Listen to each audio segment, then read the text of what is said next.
So we apologize to the Huddle Sports Network for not getting the banner going, but we're kind of in a hurry. But anyway, welcome to another episode of the Michigan Sports Truth Podcast. I'm Taylor Phillips. He's Ed Smith. Just a few things to get out of the way. But first off, the Tigers, first and foremost, they clinched the postseason, first time since 2014, and now they're fighting for that second wild card spot with the Kansas City Royals. Tigers did lose today 4-0. They won 4-1 Friday night, of course, to clinch their postseason spot, their wild card spot. Yeah, some may call this loss a hangover, but still, that's not. That may be true, but you can't use that as an excuse. But you. You got to keep your foot on the gas because you got to try to get to as higher seating as you can. The Orioles clinched the first wild card spot at 90-71 thus far. The Tigers 86-75. The Royals are 85-76. So the Twins. They choked. And the White Sox, on a side note, 121 losses, a new MLB regular season loss record, surpassing the 62 Mets. But the meat of the matter is the Tigers are in the playoffs for the first time in 10 years. We thought it would not happen this year. Yeah, we had some expectation of coming into this season of, hey, maybe they can compete for the division. Maybe they can see of what they could do amongst the likes of Cleveland and Minnesota, and even to an extent Kansas City. And what we had saw throughout the first months of the season, up until that fateful date of August 11th, when they were 8 games under 500, when they were 11 games back of one of the wild card spots, they were in a position to where, especially after the trade deadline, giving up guys like Matt Canna and Jack Flaherty, for example, there was a certain sense of feeling that, hey, maybe this season is something that they punted on. They're going to try to do better in the offseason, reload, come back for 2025. And yet since then, for some inexplicable reason, since August 11th, we have seen the best team in baseball from a record standpoint, from a pitching standpoint, from a timely hitting standpoint, and just from a sense of cohesiveness and momentum from game to game and inning to inning at times, that it's remarkable, to say the least. It's also remarkable, like you mentioned, to see the Twins absolutely fall apart and collapse in this manner, because it does take two to tango, because you can't have a comeback without a collapse, So while the Tigers absolutely played their butts off, they deserved to be here, you can also acknowledge that the Twins practically put the Tigers in that spot to begin with by their quality of play or lack thereof over the past month or so. But the main important thing is you saw what the Tigers have done. It's basically joined in on the fever that the Lions have had this city enraptured in, because you saw the sellout crowds at Comerica this week. You've seen the people pack the park. You've seen the energy. You've seen the vibes. It's something that we have not seen here for baseball in a long time, obviously. There was some sentiment last year with Miguel Cabrera's retirement in his final games to think, okay, there was at least one good thing to look forward to. Now what we're going to do for the next couple of years? Well, we didn't have to wait too much longer, because in addition to what this Tigers team has been doing in the last few weeks of the season, we've also had to witness all year long, from my view and from a lot of people's view, the best pitcher in baseball in Tarek Skubal, putting together a caliber season to where not only is he in line to win the Cy Young, he's also in line to win the pitching Triple Crown. And I dare say, if you were to ask some of these writers and poll makers or whatever it is, if you were going to give away some votes, not all, but some votes for MVP, I would think that Skubal's name would be in that ring pool of not say the first place because I would say in terms of the American League MVP, it's probably Aaron Judge's award to lose. But for if you want to say one of those runner-up spots, like a second place or a third place spot, I could see Scooble getting some votes in there because that's the type of season that he has had in terms of dominance in essential key categories and also being there for his team when they needed him the most, especially in the midst of this run when really every game mattered. So for him to capitalize and really punctuate the year that he had with the pitching performance against the Rays the other night, it was emblematic of the development and the progress that he has made, but also a symbolic gesture of how this coaching staff and this in general has developed the pitchers on this team because it's not just Scooble, it's not just the rotation, it is guys in the bullpen that is putting up stat lines that you would think was only in a video game, but it's found a way to work. It's found a way to work, and it's found a way to get the Tigers because who'd have thunk it years ago? Their biggest weakness has always and had always been the bullpen. Now, as we've seen, it's become one of, if not their biggest strengths. And like as the saying goes, how the turntables. But what we're looking at now is as we try to look forward to what's going to be happening for next week, more than likely they'll be in a series against the Astros because the way things are going, even if the Tigers were to finish with the same record as the Royals would still get that tiebreaker based off head-to-head records with the Tigers. So if it came down to that, the Royals would get that second wild card spot, and the Tigers would get the third, meaning they would be the sixth seed against the Royals against the Astros, the third seed. But if it came down to it, to where the Tigers were actually to be one spot higher than the Royals, and actually they will be facing, I believe, Cleveland. They will be facing the Guardians in the ALDS. The Guardians! I thought it was the Orioles. As I saw last Friday night when I was watching the big screens at Hooters in Saginaw. By the way, after calling Ithaca and Hemlock. Well, again, that's still depending on which seeding, how the final seeding will overall play out because it still hasn't been finalized yet. So we still got to get through these set of games on Sunday. That also includes the division leaders too, right? The division clinchers, such as the Guardians. Correct. So the teams that have already won the division, basically the teams except for the Yankees, because the Yankees got the number one overall spot in the AL locked down. They're still trying to figure out, all right, who's going to be seeded where, who's going to face who. But the 6 teams are locked down. It is the Royals, the Tigers, the Orioles, the Yankees. I'm sure I'm missing a couple other teams, but yeah, the Yankees, the Guardians, and Astros are the division clinchers. The Royals, Tigers, and Orioles are the final 3 wildcard teams. There you go. So the teams are set. It's just figuring out what the seeding is going to be as of at the end of Sunday. Yep, 2 words: finish strong. Period. Don't let down. Don't lose to the White Sox 2 or 3, please.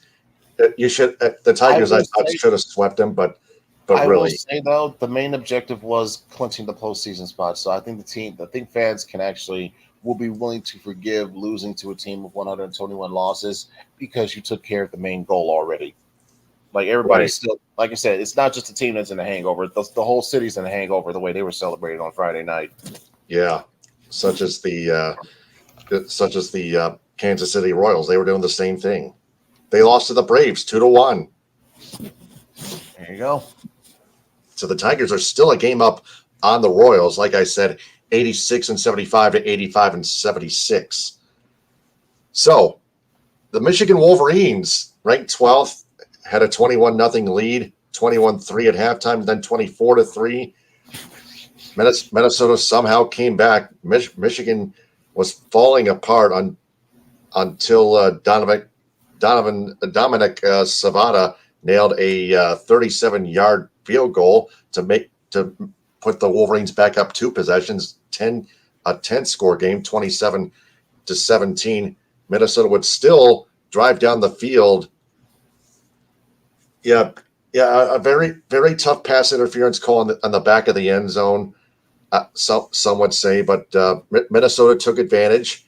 But when it came down to the onside kick, Minnesota looked like they were going to recover, but they were flagged for offside, and Michigan salted the game away somehow, at least somehow, and held on for the 27-24 win. Now, after the game, I read on the Bleacher Report in a poll on the Bleacher Report app that did the refs make the right call on the offside penalty against the Gophers kickoff unit. 79% said no, 21% said yes. But visually, how did we detect it? That's the question. But first off, let's get the runner. I'll get to that when the time comes. But let's get into this game in general. Yeah, full recap. Really, that's what I was. It's quite frustrating and almost borderline infuriating seeing this Wolverines team put together the type of performance that they had the first 3 quarters, really, because Minnesota had absolutely no answer for what Michigan was doing defensively. And really, it put the offense in comfortable positions and comfortable spots to where, as long as they weren't turning over the ball like they did against Texas, like they did against USC, then this was going to be the game. It was going to be methodical. It was going to be a bit boring, but Michigan will be in control. Then all of a sudden, we see, which started the domino effect, was Orji making a very bad throw on what was clearly a wide open Colston Loveland. That led to an interception, and Minnesota, smartly, I would say, was able to just take their time, move the ball down the field effectively as possible, chew up some clock, yes, but the main objective was get the defense tired, because it has been shown and proven so far that once you get Michigan in these long drives with their defense, no matter how good any defense is, they're going to get tired if they're constantly doing 10, 12, 14 played drives, like we saw Minnesota do twice in the fourth quarter. That was one reason why they were able to get this comeback going, because when your defense is tired, they're going to give up chunk plays and chunk yards until someone scores. It doesn't help, though. It doesn't help your defense in the least bit when your offense is not staying on the field. 3 and outs, short drives, aforementioned turnovers, like I said before. That leads to a spot where your defense is just bad passing by Orji, 10 of 18. Again, and please, that some would say that's a slight improvement considering the fact he went 7 of 12 against USC for 30, 32 yards. Oh my goodness! So 86 passing yards earlier today. Right. God. This speaks to a much broader problem that Michigan has shown all year, is that they did not, for whatever reason, call it arrogance, call it stupidity, call it whatever you want to call, but they did not invest in the quarterback spot, whether it be through mainly, I would say, through the transfer portal.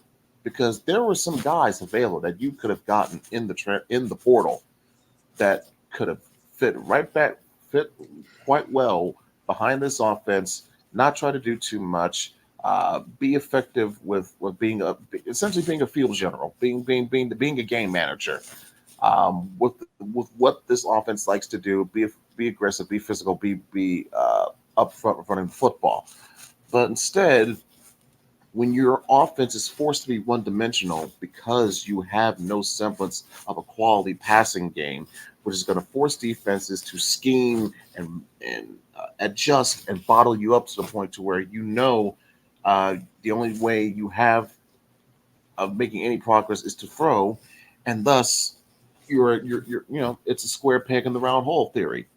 You can't throw it, but what the hell else are you going to do? And it leads to a spot to where offensive drive stalls, defenses that are already tired get thrown back out onto the field, and then we see what happens. We see a near fourth quarter collapse, and that was even before we got to the onside kick controversy. And I'll say this: the refs blew it.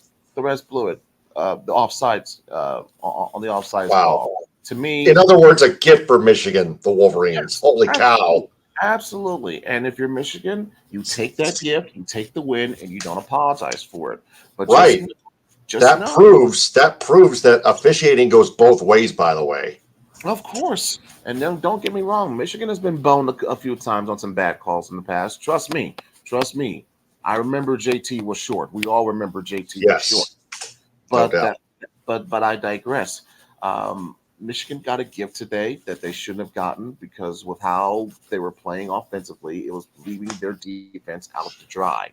And frankly, the way Minnesota was moving the ball in that fourth quarter, I would not have been surprised if they've gotten one more touchdown if that onside recovery had been allowed to stand. So thank goodness for Zavada because I mentioned a few weeks earlier that this team is going to depend on his leg a lot. I had no idea how prophetic that prediction was going to be because we saw that prove to be the difference today at least. But what's this going to be for the rest of the season if you're Michigan? Because you're going to be facing much better quality opponents than this. Like starting next week, you're going to be facing Washington. You're going to be facing Oregon. The You're going to be national facing championship rematch. right. You're going to be facing Oregon. You're going to be facing Ohio State.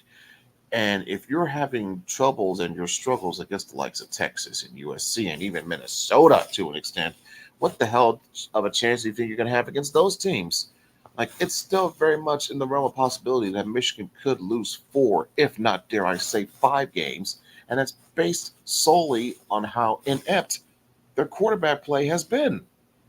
Because if it's not the offense not putting together sustained drives, it's weird, wild, uncharacteristic, and untimely turnovers like we saw, with the Donovan Edwards fumble against USC. And speaking of the USC game, despite the fact that Michigan was able to do what they did against Penn State last year by just run down your throat, it still came down to the fact that USC through their own effort and through their own kudos, made this a very uncomfortable game for the majority of this game, even when they were already down 2 touchdowns, because they knew Michigan couldn't pass. They couldn't find ways to bounce out their offense to extend or hold the lead.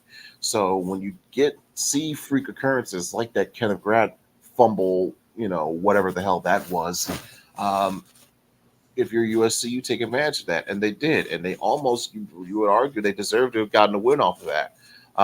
But credit to Michigan, they knuckled down, they buckled down, they found their next gear in that game, and they got the job done, and that was crucial and essential to their playoff hopes. Because I got to tell you, the way they've been looking this year, it's going to take some mighty convincing on that committee panel to to convince them that Michigan should be one of those teams that deserves one of those final 12, one of those final spots in this now expanded 12-team format. Because I got to tell you, lack of signature wins and also how you perform in big games will determine whether or not you get in. You could have one of the best resumes, or I should say, one of the best win-loss records in the country.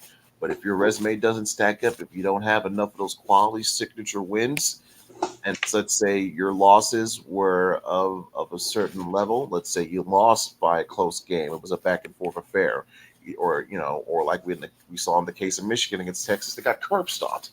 The committee pays attention to that, especially when they see how inept you are and how inefficient you are at the quarterback spot. Like, that's the reason why an undefeated Florida State team was left out of the playoff last year.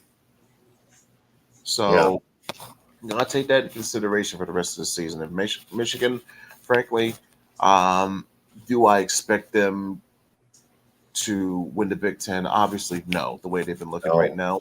now, no. Especially with how Ohio State looked tonight in East Lansing. We'll get to them in a little bit. But the goal is still there to make the playoff. As improbable as it may look right now, it's still there.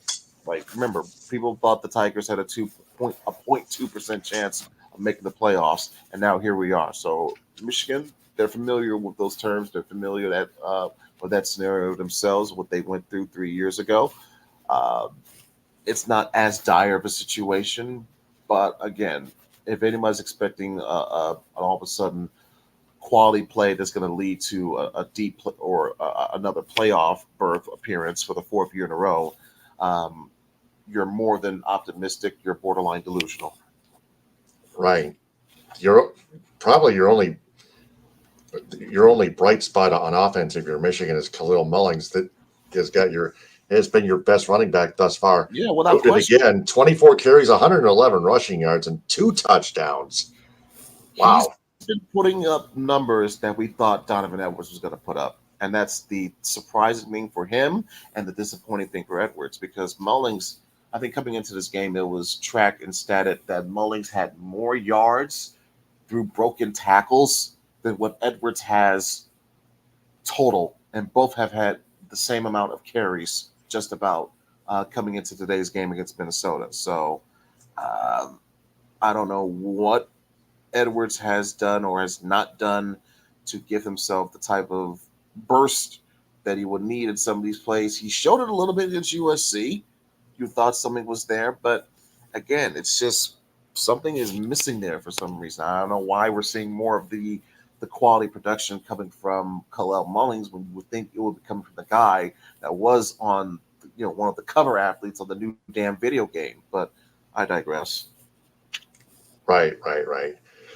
So we'll get to Michigan's rematch against Washington in our next episode, and of course, as you mentioned, Ohio State crushed Michigan State 38-7. Aiden Childs, 13 and 19 for 167 passing yards, 1 touchdown and 1 pick, but just again, those stupid decisions by Childs. Again, I will say this. It's just a total mismatch. Again, we knew Ohio State was the better team on paper, ins and outs, up and down, and sideways coming into this. There was no question about that. But give credit, I would say, to how Michigan State was performing in that first quarter, throughout most of that first half, of keeping things on their territory, on their terms, the type of pace and style of game that they wanted to play. They wanted to be physical, whereas Ohio State wanted to be the finesse and wanted to be the track meet that it eventually became for them. But Michigan State was doing a good job of being physical with their defense. They weren't committing penalties. They were being disciplined, and their offense was making some plays down the field. Now, Aiden Childs, like I said, he has the raw ability and the potential to be truly a great difference maker. But you're seeing the development pains in real time with how he's been performing. I will say I thought he did a better job of, as we saw compared to last week against Boston College, much better job of taking care of the football. Yes, he did have the fumble. That was 3 interceptions against Boston College. Exactly, but it wasn't 3 interceptions against Boston College bad. What we saw against Ohio State tonight, but still, just one. Yeah, it was the one pick, and then he had that fumble. But like I said, when you're facing a team against Ohio State, you try to take advantage. Make as much of your possessions count as you humanly can, because if you make a mistake or two, like we saw Michigan State do multiple times, a couple of bad fumbles and bad spots, a team like Ohio State is going to jump on it like sharks smelling blood in the water, and we saw that. And also the aggressiveness that we saw from them too, going for it multiple times on 4th down, even in situations where you thought it would have been better for them to just punt because of how they're in play field position. But Ohio State obviously wanted to make a statement, probably send a message to another team that plays in the state of Michigan that things are going to be different this year when they meet in November in Columbus. So don't think that wasn't in the back of my mind when I saw Ohio State doing what they were doing on multiple ends against the Spartans. Yes, they were expected to win. I think this was the kind of score that was expected. Probably just took a while longer to develop into that type of game. But I would say give credit to Michigan State for what they were doing in the early part of that first half. Unfortunately, Ohio State, they just found a way to adjust. They took advantage. And with their athletes that they have compared to what Michigan State has, it's not a surprise that we saw this game eventually turn out like this, especially when you saw the key and critical fumbles that bit Michigan State at the wrong time. Yeah. Michigan State is at Oregon on Friday, Oh, next good luck with Friday. that. Yeah, number 8 Oregon on the road, and there's pretty much nothing, not much to analyze except on Oregon's end, which we'll get to on our next episode. The Lions, Brian and I went over the injuries. Frank Ragnow suffered a partially torn pectoral muscle. He's now out. Derek Barnes on the IR, missing at least 4 weeks with a knee injury. Defensive end Marcus Davenport already now confirmed, done for the rest of the year with a severe elbow injury. Ifeatu Malifonwu, he was placed on the IR, I believe, the other Yes. players. So, Yeah, he was just placed on the again, IR, actually. Not still, but really, in all seriousness, he's on the IR nonetheless. The only reason they did that is because he just needs more time to heal, I guess. Yeah, they were trying to hold out as much as possible, but they were left with no other choice. And the list of injuries that you just mentioned, most of that just came from what we saw on this past Sunday against the Cardinals, which was puzzling and almost troubling in some instances, because I was like, oh my goodness, what is this, the injury bowl game or something? I was expecting some type of urinating tree video at some point to pop out. But right, but for some reason he didn't do it.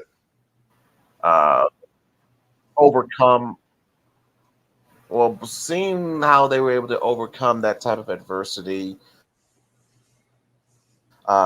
dealing with the next man up mentality that they had to go through on the, and while the offense, we can also agree that the defense looks far and away compared to what we saw last year.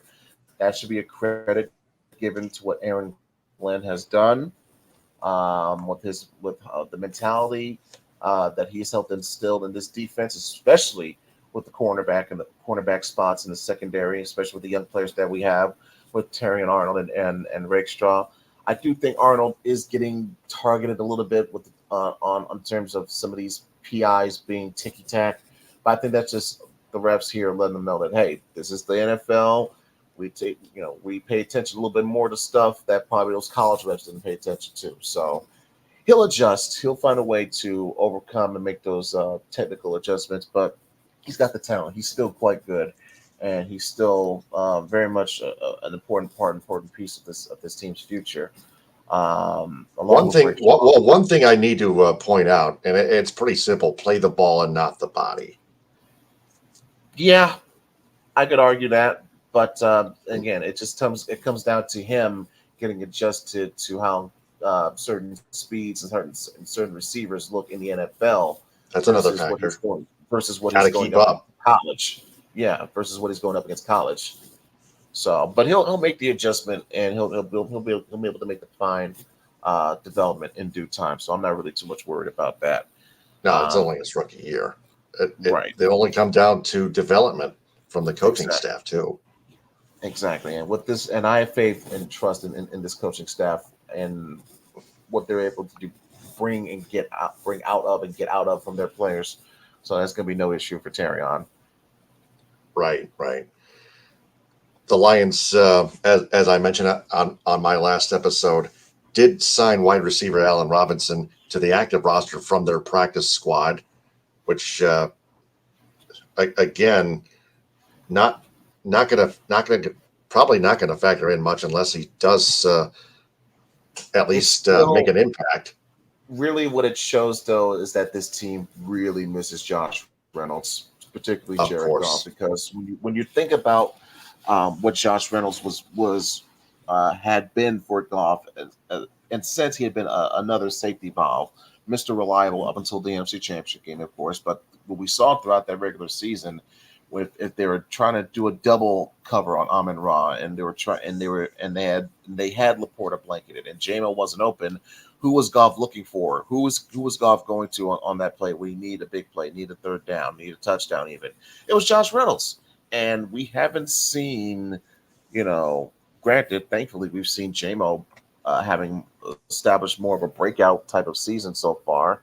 And Amon-Ra, we know he's going to get himself into shape throughout the course of the season. He had another solid quality game here, had a couple of big catches, particularly the one near the end. We got one of those first downs that helped build the clock, drain the clock, and made Arizona use their timeouts. So there's that. Laporta, again, another injury. He was dealing with that ankle issue or lower leg issue. We'll see how he'll look for this Monday, but Laporta was dealing with that. So that makes things very thin as to what the Lions were trying to look for in terms of that getting more depth from their receivers. That's why we saw Tim Patrick get the snaps and get a catch or two. That's why they're bringing Allen Robinson, because that's the effect of, A, losing a Josh Reynolds, and B, not seeing that production getting properly replicated enough by some of your third and fourth string guys. Right. But speaking of Laporta, he and Alex Anzalone are back in, according to Saturday's final practice/injury report. Cornerback Ennis Rakestraw, questionable with a hamstring. Defensive back Brian Branch, long snapper Hogan Hatton, defensive tackles Aleem McNeil and Levi Onwuzurike, and offensive tackle Dan Skipper, all full practice. That's good to hear, especially in the case of Brian Branch, because he took a nasty hit. He and the tight end, Trey McBride, they had a nasty collision on a play that essentially knocked both of them out.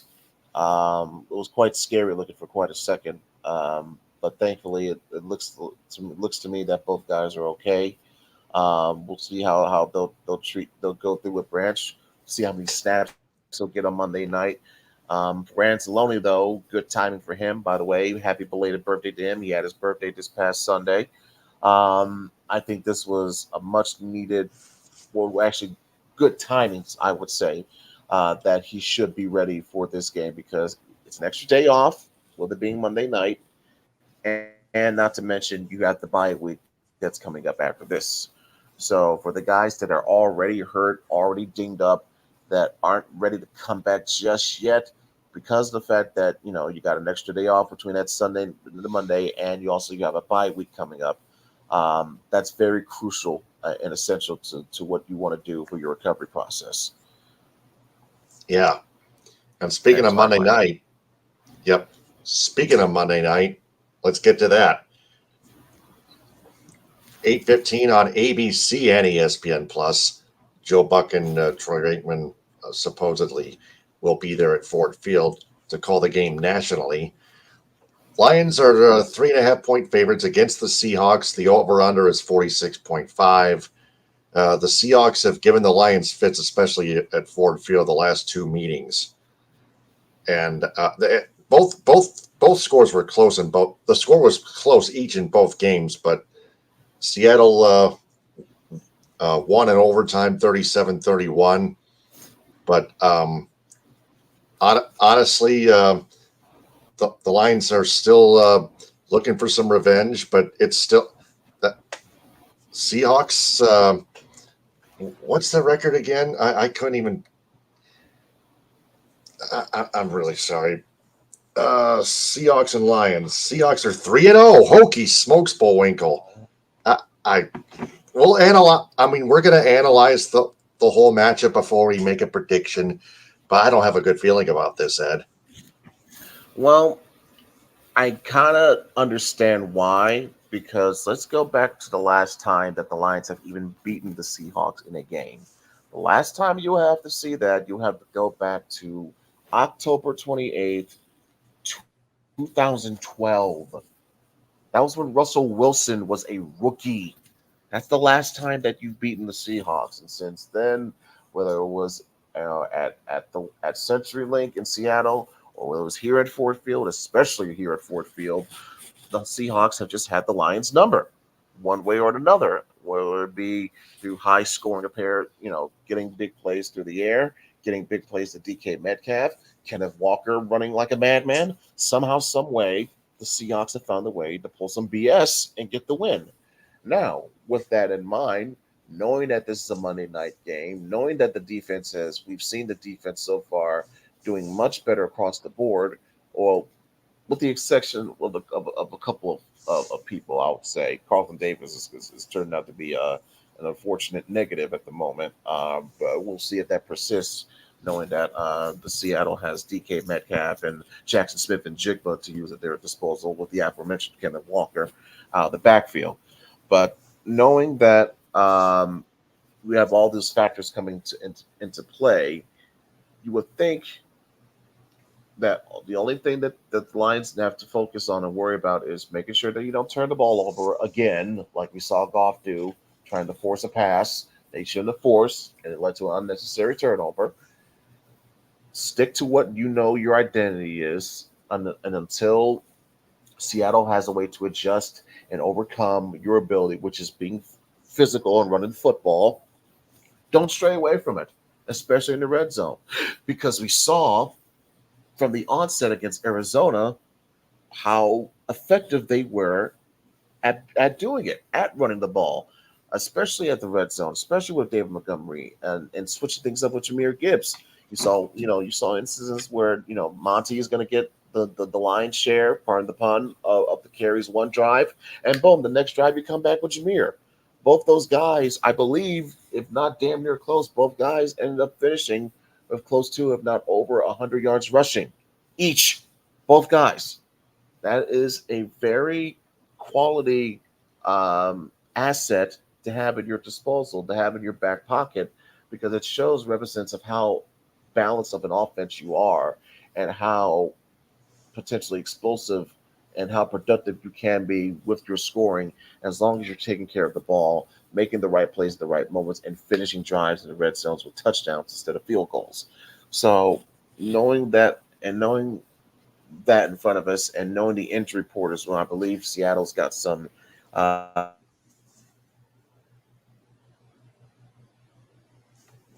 injuries to their squad as well. If I can pull them up a little bit, to where it might be a situation. I know they got some guns, so if I can bring that up. Well, no offensive line injuries, but I do see some injuries to their defense, and these are some notable names. Leonard Williams, their defensive end, he's out. Byron Murphy, D tackle, he's out. Boy Mafe, linebacker, Nwusu, another linebacker, out. Jerome Baker, he's questionable.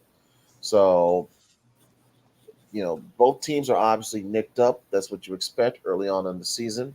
And the fact that the Lions are at home, you're going to expect the type of crowd that you're going to expect, especially now with the Tigers being joining the party, so to speak. Those are factors that could play. Now, I will say this, though. Pay attention to how the Lions are going to move on that offensive line, because Frank Ragnow will be out. It's already been, we've already gone over that, but Frank Ragnow is out. He's their starting center.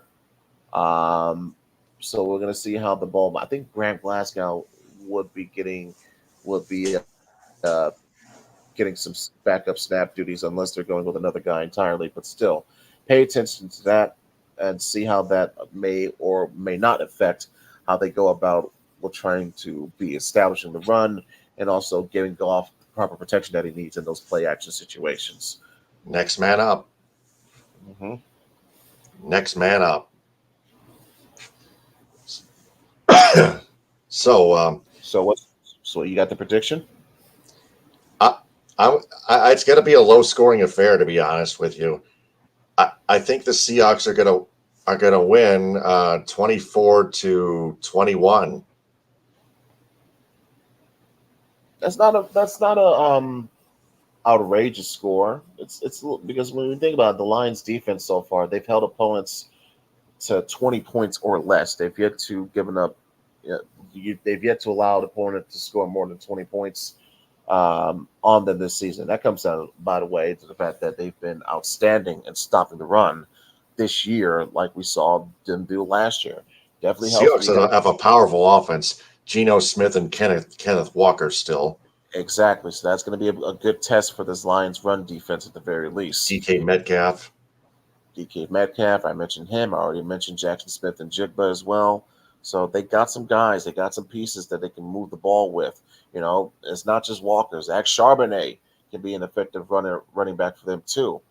So it's not quite Montgomery and Gibbs, but Seattle has their own RB tandem that they can lean on if it came down to it. But I think it's going to come down to which quarterback makes the least amount of mistakes. And while, yes, Goff has been prone to be very WTF, so to speak, with the ball so far in this season, I still trust him more in this situation more than I do Geno Smith. So knowing the spread is Lions 3.5,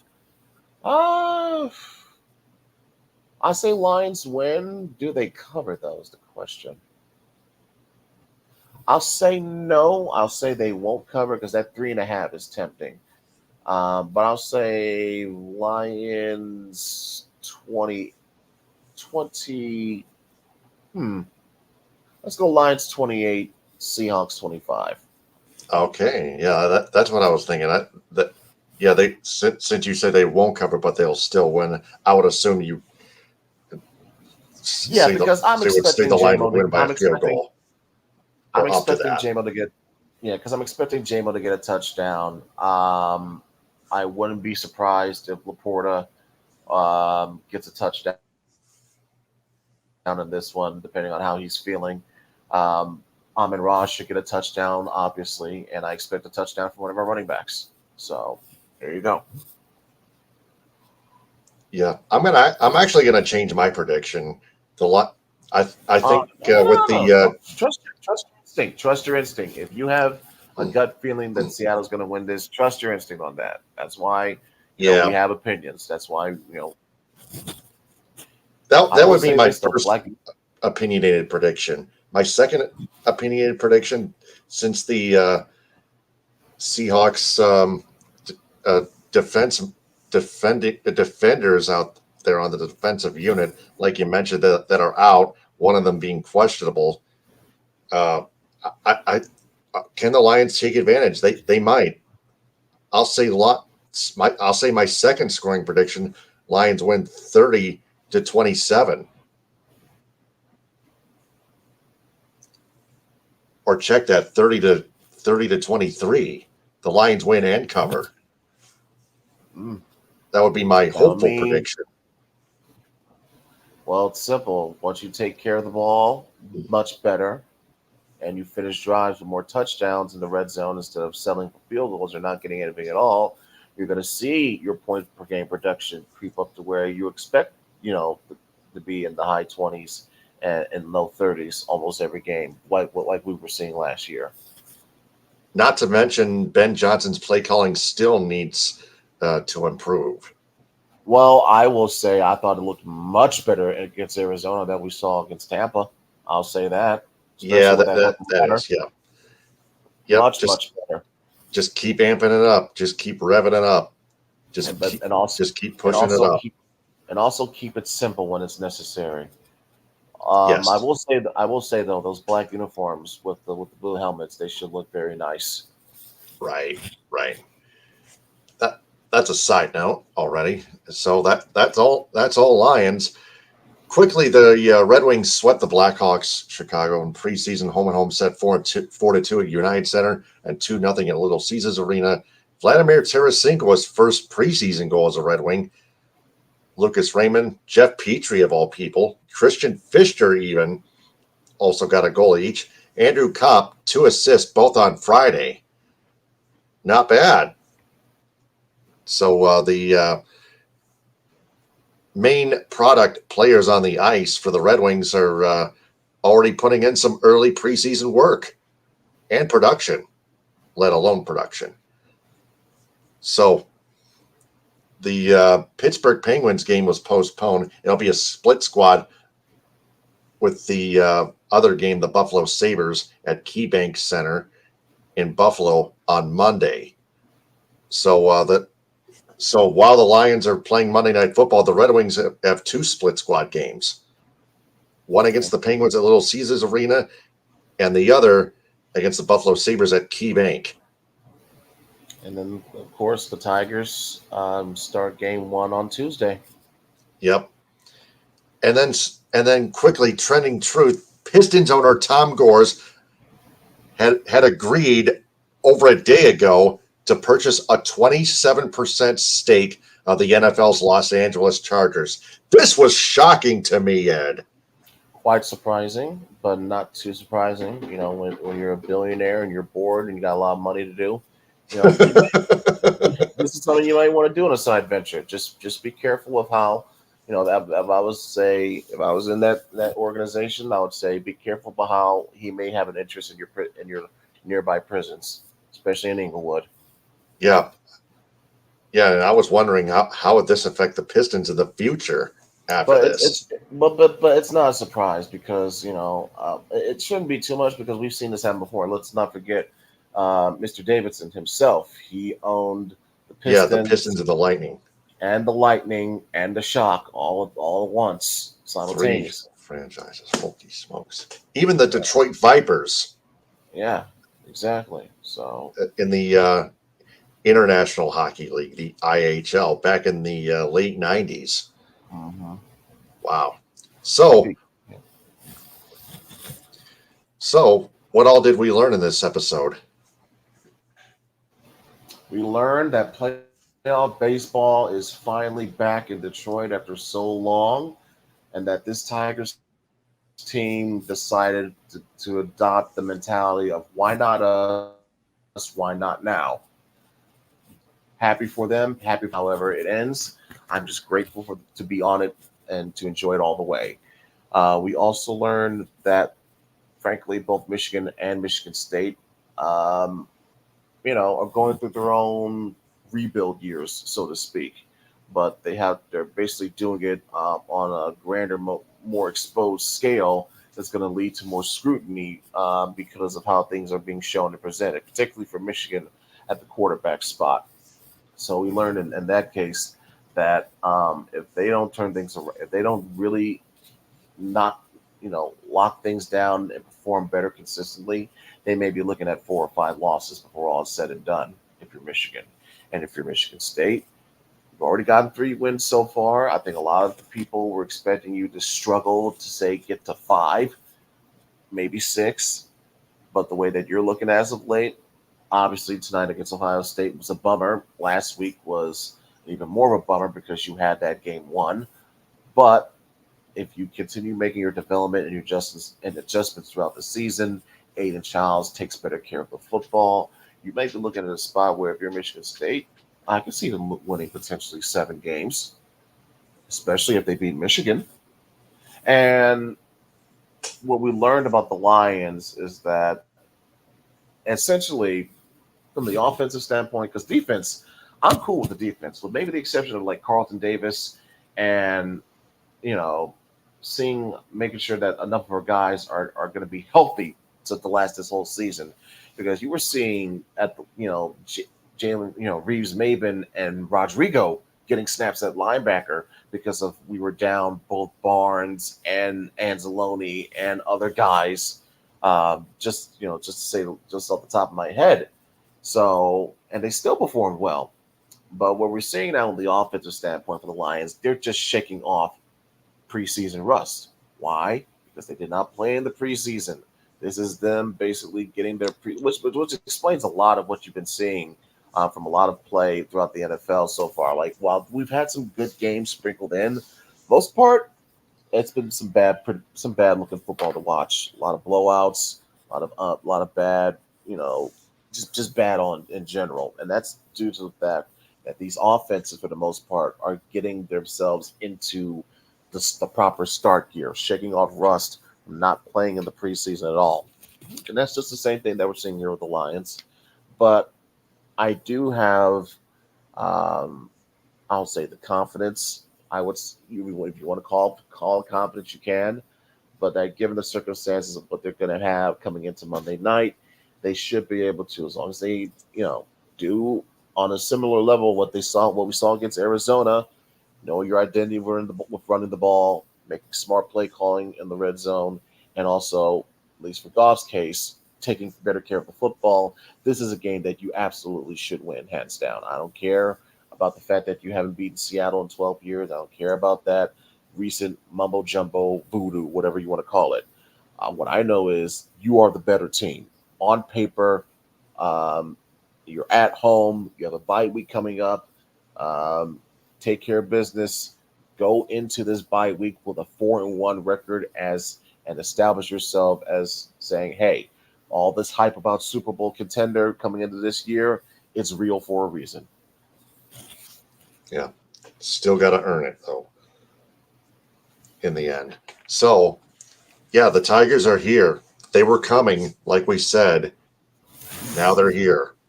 Yep, and school may just have himself a Cy Young and a Triple Crown. So how about that? Yeah, Chris Castellani actually confirmed on X that Scooball has now won the Triple Crown. And he's right. He may be right.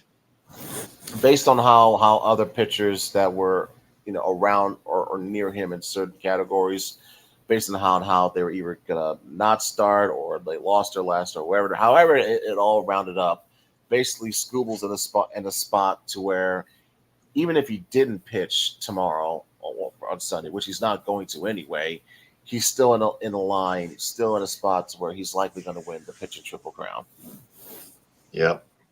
All right. So that's all we've learned in this episode of the Michigan Sports Truth Podcast on the Huddle Sports Network. Follow the Michigan Sports Truth Podcast on X, Instagram, and TikTok at Michigan_Truth. Like its Facebook page. Subscribe to its YouTube channel at the Michigan Sports Truth Podcast. Like our videos and turn on all notifications on the bell icon. And watch each of our episodes in full to help improve our watch hours. And follow it and listen to it in audio form on Spreaker and join its supporters club. Follow me on X, TikTok, Instagram, and YouTube at DT2 Phillips. And Ed Smith on X, Instagram, TikTok, Twitch, and YouTube at Ed Smith 313. Business endorsements go to Athletico Physical Therapy on Woodward and Ferndale, the B4 Foundation, Cali Tickets, call 877-225-8425 or visit CaliTickets.com. Creative Embroidery of Cadillac for designing the Michigan Sports Truth Podcast logo on my long sleeve shirt and t-shirt. Cuts by Melanie in Lake City, Hooters of Saginaw, It's a Denise in Lake City, Let's Roll With It rolled ice cream in Cadillac. The flavor of the week previously was pumpkin pie. Yes, with a cookie on top of the whipped cream, sugar cookie on top of the whipped cream. Wow. Follow them on, like them on Facebook. Follow them on TikTok at the Food Mafia LLC and on Instagram at the Food Mafia Rolled Ice Cream. The Misaki Golf Club in between Lake City and McBain. Northern Auto Lab in Lake City. Northern Star Event Rentals in Cadillac 231-884-8195 and on Facebook. Pro Quality Cleaners of Cadillac, Raven Social Restaurant on South Mitchell Street in downtown Cadillac, Samaritas, Union Barber in Birmingham and Ferndale, United Food Service Solutions in Grand Ledge, United Mobile Power Wash and Dry Ice Works in Southfield, and Wellbeing with Catherine Palms. The Michigan Sports Truth Podcast is a presentation of the Huddle Sports Network. Our next episode is Thursday night, when we will recap the Lions and Seahawks, and we'll preview the national championship rematch between the Wolverines and the Huskies, and keep our eyes on the Tigers and the Red Wings preseason games as well. Until then, for Ed Smith, I'm Taylor Phillips signing off. But remember, we always observe and detect the truth about Michigan sports because the truth is out there. Stay on the lookout. Ta-ta, hit them with a hind. Take care of yourselves, everybody. Go Tigers, go Lions.